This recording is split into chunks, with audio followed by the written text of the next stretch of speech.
Hello everyone. Over this video, let's look at what are the various changes that are effective 1st of January 2022, right? So let's actually, get started. The first one is matching of input tax credit only when it appears in GSTR 2B. This is not something new, but what is new here are a couple of things.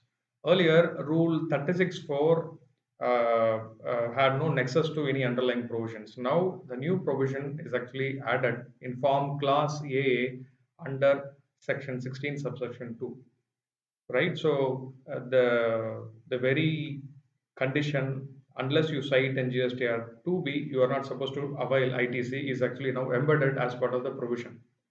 Also, there is a change in Rule 36 4. So, it is substituted in such a way that the tolerance of 5 percentage is also now taken it off. So, what it means, strictly unless you cite in GSTR 2B, you are not supposed to avail credit in your GSTR 3B. So this is what the change number one. Change number two, blocking of filing of GSTR1. The new rule 59 sub rule 6 has been inserted. The objective of this, probably if you understand the background being suppliers used to file GSTR1. Based on that, there is a reflection in GSTR2B. So customers basically avails ITC based on that. So this is actually going on, and the customers can actually demonstrate the evidence. Hey, here is the authenticity of transaction and so on. But now the fact is, most of the suppliers took time or delay the remittance of taxes collected from such customers via GSTR 3B. So there is a delay. So government has brought with that background this change amendment effective from 1st of January 2022 now to ensure that GSTR 3B for the same period is also filed subsequently.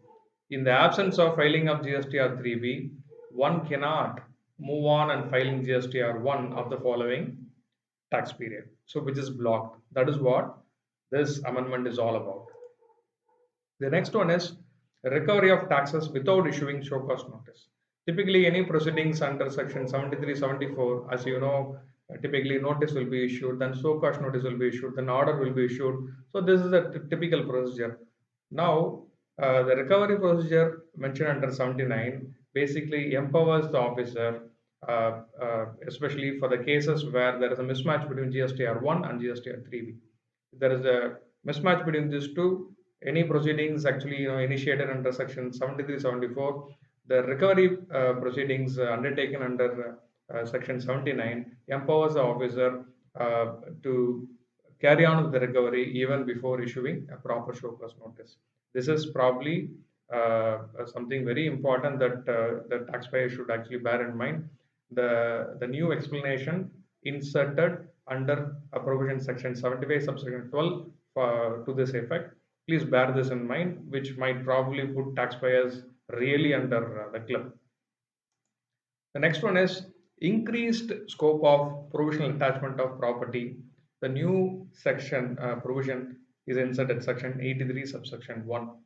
But typically, before we get in, let's understand what are the various provisions and chapters that are impacted. Typically, the chapter 12, 14, and 15, under which the various provisions such as section 62, 63, 64, 67, 73, 74, all of them are part of these chapters. What are these chapters? Just to really recall your memory, these are to do with assessments, inspection, search, and demand and recovery.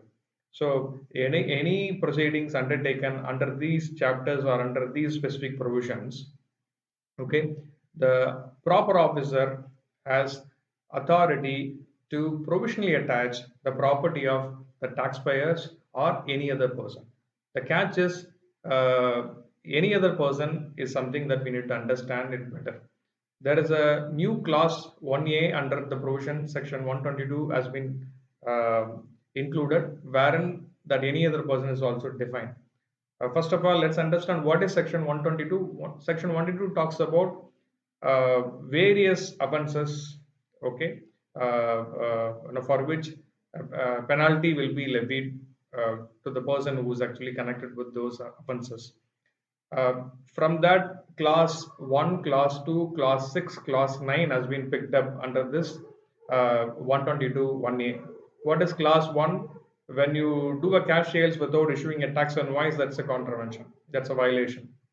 Class 2 talks about you issue a tax invoice without any underlying supply of goods and services. That is class 2. The class 6 talks about availing input tax credit without actual receipt of goods and services. So the last one, class 9, talks about distributing ITC in contravention to the provisions under section 20, which is nothing but input service distributor provision. So if anyone who's actually part of these mentioned provisions, who can be probably someone who looks after the books of accounts or compliance for an organization, who may not be the taxpayer, right? So he can be an accountant or GST head, whatever you call. If these persons are part of these certain violations as mentioned under 122 1A, then their property and their bank accounts is also subject to this provisional attachment, which is something very serious we need to be mindful of. Then power to call information, section 151 has been introduced. Commissioner has power to call any information evidences as deemed required in a given format and design and so forth. So this is something empowers the commissioner to facilitate whatever that is actually up to. And the next one is inclusion of services by club or association as supply. This was their part of entry 7, like in schedule 2 of GST Act. Now that has been omitted. The provision to that effect under section 7. Section 7 talks about what is supply, isn't it? Section 7 under subsection 1, class A is added to include that any services rendered by club or association with its members, they need to be really treated as a separate person. So this is basically like people actually call it compromises the judgment back in service tax regime by Supreme Court with in the case of Calcutta Club, wherein a principle of mutuality was upheld and the taxes levied were thrashed, right? So probably I think now the provision is actually inserted to give effect already.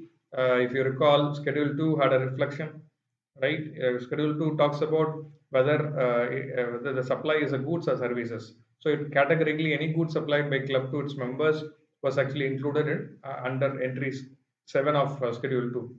Also, we know as part of tariff rate, whenever the subscription fees collected from the members exceeding 7,500 was also subject to tax. The principle of mutuality was actually compromised long back. I think reference of Calcutta Club, all those things might not be so relevant. This is just making it neat and embed as part of the provision is what I see as part of this amendment actually took place. And the next one is the pre-deposit for appeal for section 129 subsection 3. Over here, for any transit violations, okay, if you undertake appeal under section 107 subsection 6, which is nothing but the first level appeal with appellate authority, when you undertake, normally what we do, we pay 10% the disputed tax amount and we initiate the appeal, and no need to pay any penalty even if it is demanded. Now this provision, the new provision is included to clarify, saying that unless we pay 25% penalty on top of 10% tax payable, appeal cannot be initiated. So that is something we need to bear in mind. The next one is the works contract services when rendered to government authority and government entity. You remember the operational definition of the government entity has changed, which used to include government authority, government organization, government entity. Now all were taken off. It's only the central and state government and local authorities part of it. nothing else actually, now called as government entity. So this impacts anyone who ever had the lower taxation when they supply to government authority and entity at the rate of 5 or 12 percentage. Now all become 18 percentage effective 1st of January 2022. The next one is detention of goods, conveyance in transit and confiscation under section 129, 129, 130. So the new rule 144A is included, and the rule 154 talks about the manner of collection of the penalty out there. And what has actually changed here is whenever such detention of goods or vehicle is actually taking place, uh, the taxpayer is supposed to pay 100 percentage penalty uh, to release the vehicle. Now it is actually increased to 200 percentage. So that is something out here in terms of, suppose if they are unable to collect that 200 percentage penalty, then what is the typical the recovery proceedings which are really highlighted under rule 154. So this is what this is all about, detention. Then the other one is GST on e-commerce operators. Section 9 subsection 5 basically empowers government to notify from time to time services that are rendered through e-commerce operator are subjected to this provision, where e-commerce operator will be held responsible to collect and remit the tax to the government as if he is a supplier of that underlying services. Earlier, there were few mention of services under class 1, 2, 3. The class 1 underwent a change. The class 1 was actually refer about the transportation of the passenger. So earlier only the radio taxi, metered taxi, where motor cab were actually part of the provision. Now that is extended with additional words such as like motorcycle was there, omnibus was there, and any other motor vehicle is also included. So that means like if you travel by private buses, if he happens to book the tickets through the e-commerce operators such as like Redbus will become responsible to collect the tax from the passenger and remit this to the government on behalf of the bus operators. So that is what this class 1 change is all about. And they have added on top of the 3 classes over there, the 4th class as restaurant services. So any e-commerce operator facilitates the restaurant services through them, then they become the supplier for the purpose of collecting and remitting tax to the government. So these are the provisions that we need to bear in mind. The next one is no more inverted duty structure in footwear and textiles. Inverted duty structure, as you all know, to recall your memory, when your input tax cost is more than the output tax cost, you will accumulate unutilized accumulated ATC over a period of time. So that is what we refer here as inverted duty structure. With respect to these industries, now the change really mean irrespective of the price, the rate is hiked from 5% to 12%. That is what it really means. GST on job work related to dyeing, printing of textile is also hiked now from 5 or 12 percentage to 18 percentage. Earlier, now if the principal was registered and unregistered person, this 5 and 12 percentage was actually variedly levied. Now, irrespective of that, all are now 18 percentage. Lastly, Aadhaar authentication for GST refund and revocation application become mandate. The new rule 10B is inserted. So these are the list of changes that are effective from 1st of January 2022. Hope you find this quick video helpful for you to really understand. Now, if you go back and read the notification and provisions, you'll be able to really follow and be able to manage well. And let us know if you like this video, or if you want us to really do better than this. Please let us know in the comment. Thank you so much.